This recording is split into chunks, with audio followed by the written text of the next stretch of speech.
Hi guys, welcome back to the garden. I am Naomi, a newbie gardener here in Zone 6B, Missouri, and I love all things roses. Can I tell you? I've been gardening now for about a year and a half. I've been doing it hands-on for about 8 months. It has been quite an experience, but again, I am enjoying it. Okay guys, so today I found myself asking the question that all gardeners ask themselves. I'm sure we ask ourselves this question at the beginning of the season, in the middle of the season, at the end of the season. That question is, where can I put another one? Yep, you found that rose that you just love so much, or that plant that you love, and you know you got to squeeze it in, right? Got to find a bed for it. Okay, well today I have Tess. I've got an awesome climbing rose. Tess of, I cannot pronounce her name guys, so I'll just say Tess and I'll put the name across the screen. She is already in the garden and we are making a new bed for her. I'll take you along with me so that you can see the steps in making her bed. And it shall be fun. Alright, so this is the proposed area to place Tess. She is just like a couple feet away right here in this bed. I'm going to be removing her from that bed and I will be placing her in this container. It will be a semi-bottomless container. In the area, I'm going to of course remove all of this grass because we won't be able to maintain and mow once I have her planted here. And it should give me enough work around so that I'm able to get around her, to train her and all that good stuff.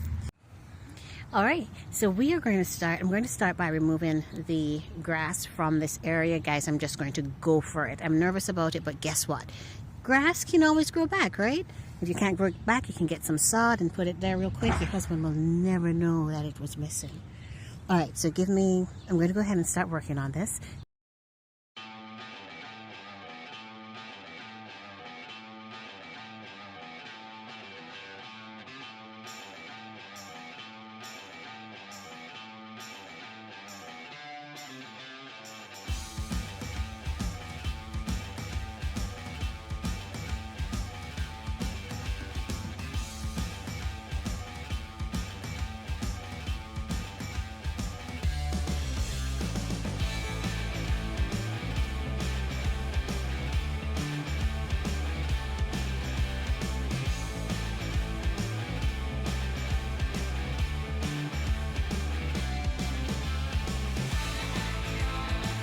So this is what it looks like once I have removed the all of the grass from the proposed area.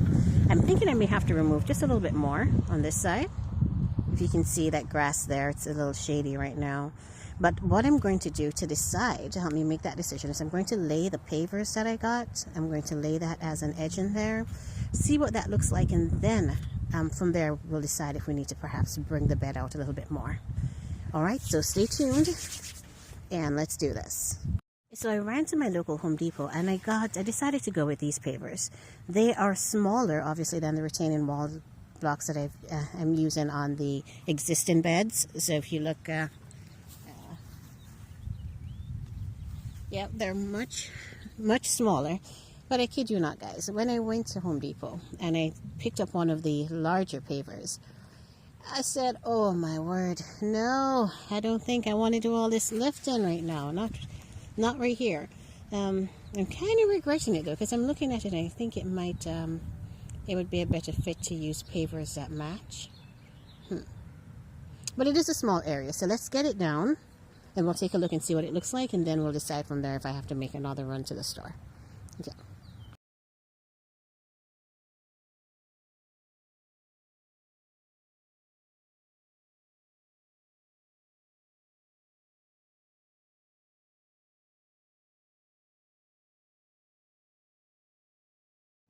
Alright guys, so this is option A, and I don't think I'm liking it.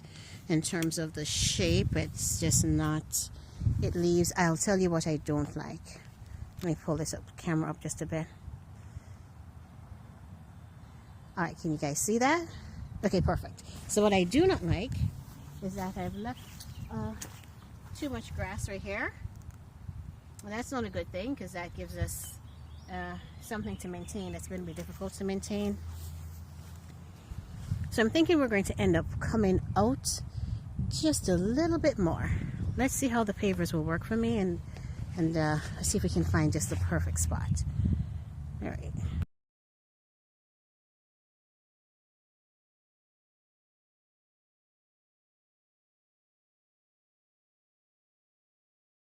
All right, now the bed is taking a larger, it's because of my unwillingness to cut the pavers, because I wanted to have that from bed to bed impact in terms of the pavers lining up.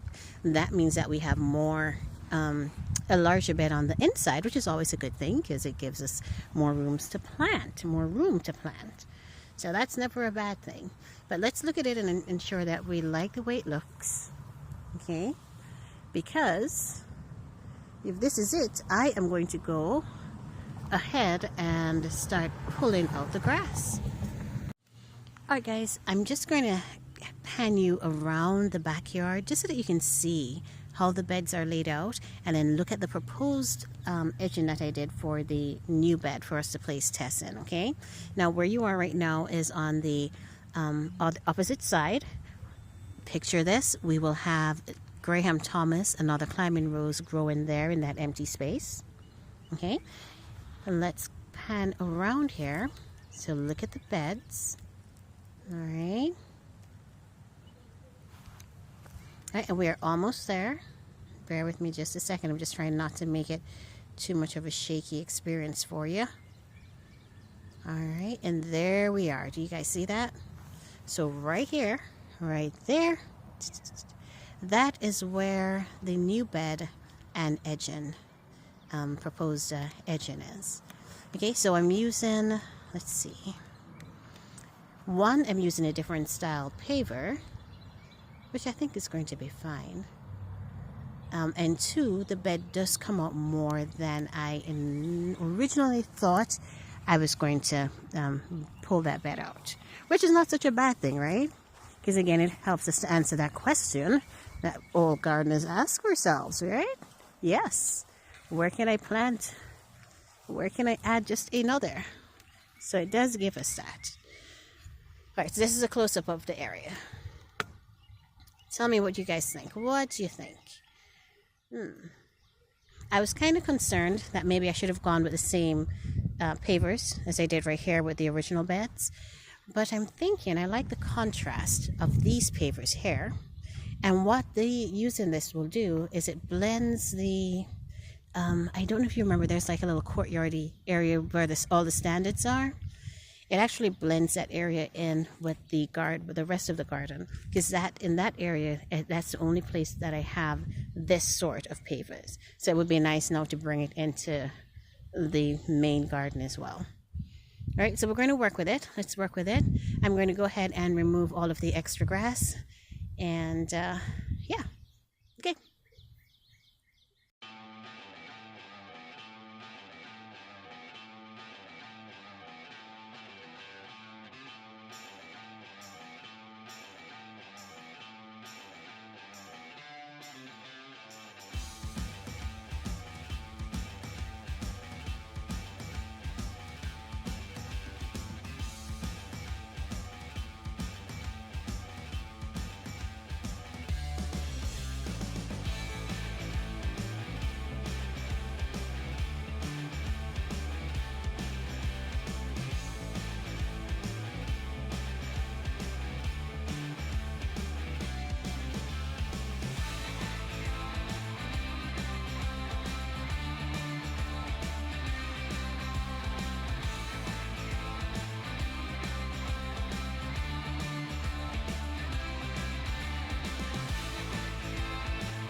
Okay, we have removed all of the grass and we ended up with a larger area than I originally planned, but larger is good because that allows us more opportunity to plant something else, right? So this is a good thing. It's a good thing.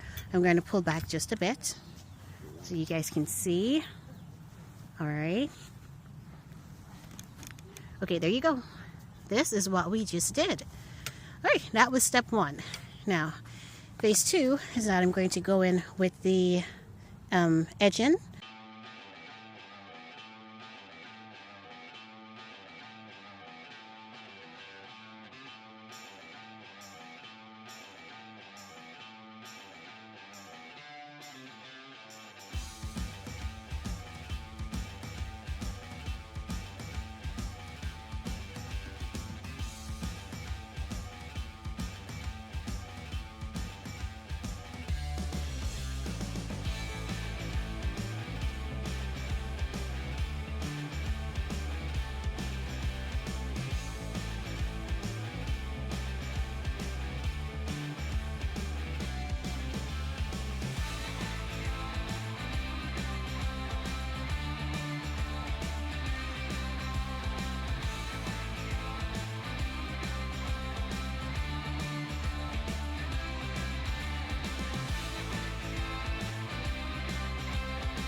Okay, so I used my spade to dig this little trench for the edging to go in. So now I'm going to attempt to get the edging in.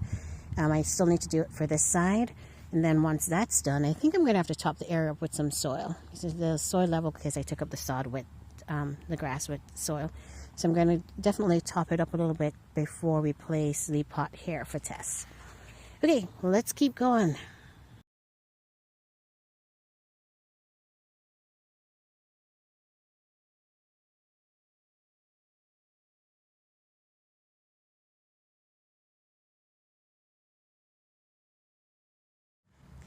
All right, guys, I think we have a bed. The liner is in at the edge of the fence line, and the grass has been removed.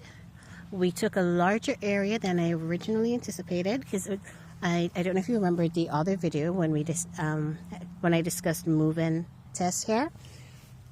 I was going to have the bed in at about this section, but for symmetry and to ensure that it worked with the rest of the layout here, we actually took a larger space. Look at that. I'm stepping back. Can you guys see that? Ooh. All right, so we have expanded our bed. Okay, and I think it looks good. Let me give you a swerve.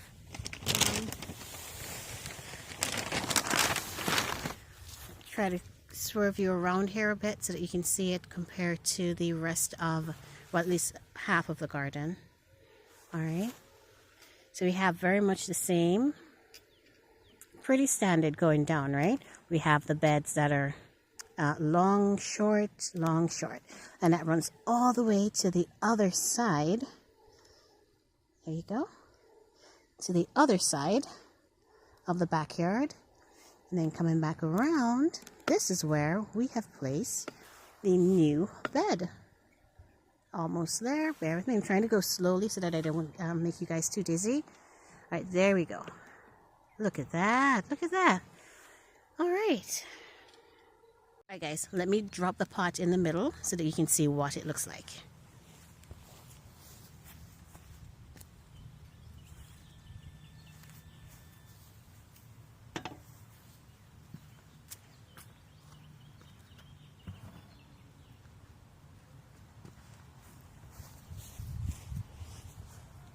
All right, there we go. So that is where Tess, or climbing rose, she's going to be right there in that planter.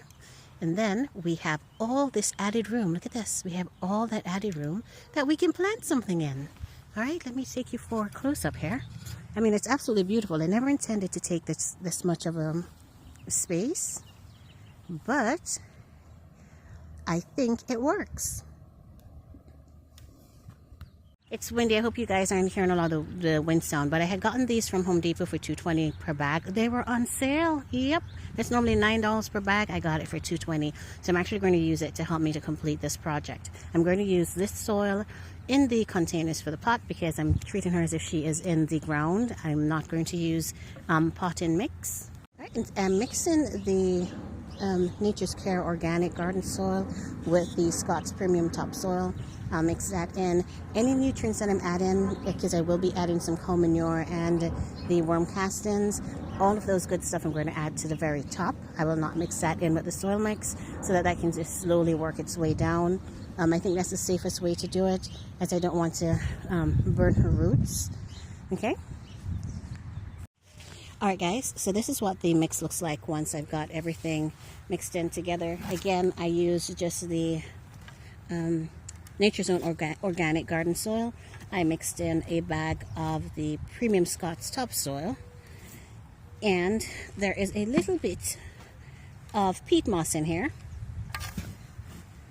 I know there is a lot of debate about garden soil versus potting mix when planting in containers. But this is my story. Every time I've planted in containers, I've used potting mix. And guess what? I found that my plants do not grow as big, and they just do not do as well as they would have done as if they were in the ground. So with my beautiful Tess here, I am going to plant her in as close to garden soil as possible, because I'm treating her almost as if she is in a raised bed, like the raised beds here. Oh, you can't see them. Hold on. The raised beds there that we have all the roses in. So although she's in a container, I'm treating her as if she is in a raised bed, and I'm using the garden soil. Again, it is a semi-bottomless container, so she should be able to root straight down if she is happy in the space. And of course, since you guys are subscribed to the channel, you will be seeing updates later on in the season once she is hopefully in bloom and absolutely beautiful. Hopefully we don't stress her out by moving her so late. Alright guys, I'm going to get this in the container. Hopefully I have enough mixed in.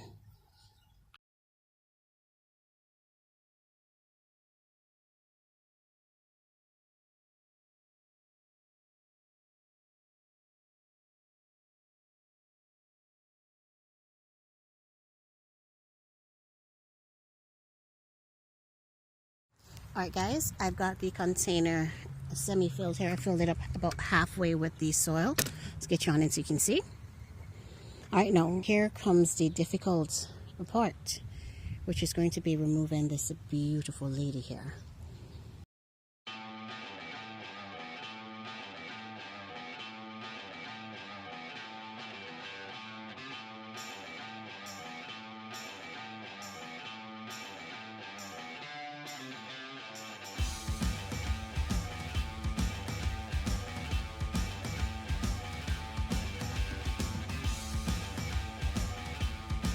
Okay guys, this is what I am working with. After closer examining Tess, I realized that she had a lot of winter dieback, especially at the very top of her canes.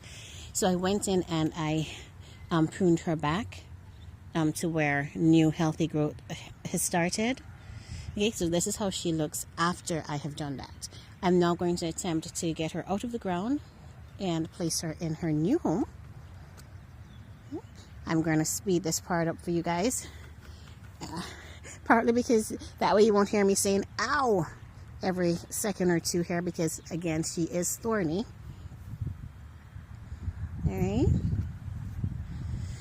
Alright, let's do this.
guys, she is heavy. Well, the soil is heavy.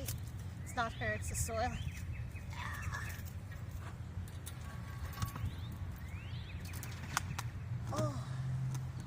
Oh my gosh, I think we did it. I'm tangled up in here, but I think we did it. Hold up.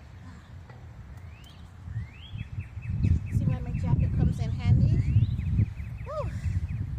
Alright, let's see.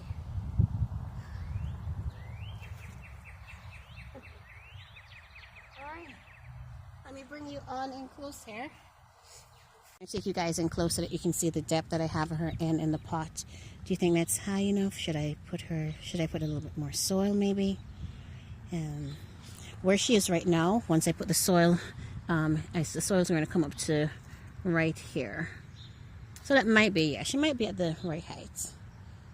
Okay, all right, so yeah, well, I think she's perfect. Do you see all these roots? Unfortunately, yeah, it got a lot of damage when I moved her. And she did come out with a lot of the soil, and I'm leaving that in place. I'm not washing that off, guys. I have seen where some gardeners do.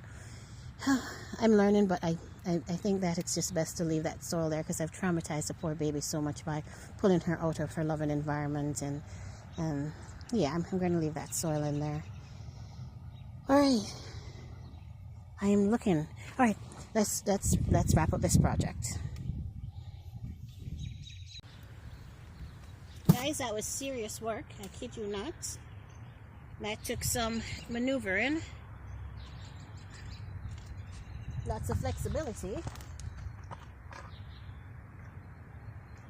to work around the existing plants.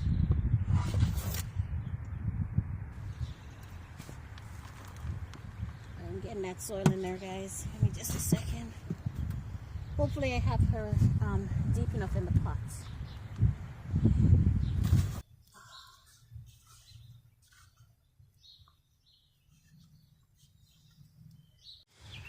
Alright guys, we are done. Look at this. Yep, we did it. The Tess has been moved. What was that? By 2 feet from this bed here. And she has now been placed in this lovely container. And I'm looking at it from here, guys, and I like it. I think I like it. Let me go back a bit. Can you see? Yes, look at that. I think it works. I think she's going to be beautiful in that space. Alright, and we ended up getting a bigger bed than we had initially. So now we can actually plant something else. Alright, so this is where I'll take your suggestions, guys. Thinking maybe, maybe salvia, maybe something white, maybe some purple annuals. I'm not quite sure. Because again, let me just remind you what will be flanking her on either side. We're going to have the pink of Astacia Vi, the yellow of the Poet's Wife, and then you'll have the red of Tess just going up in the background. Guys, it's going to look good. Okay, so we now just need to figure out what we want to plant around her in that bed. But I think we did a good job. Oh, all right.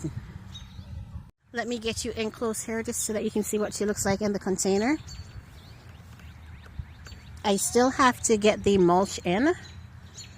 Alright, I still have to get her mulched in. I did put some cow manure and 3 handfuls of cow manure and 1 handful of worm castings on the top. I planted her with the starter fertilizer. So the only thing that's left to do is to give her a nice good soak, and I'll be helped with that because Mother Nature is going to be sending us some beautiful rain this evening. It's going to be raining for like 2 days. So I know she's going to be well watered in.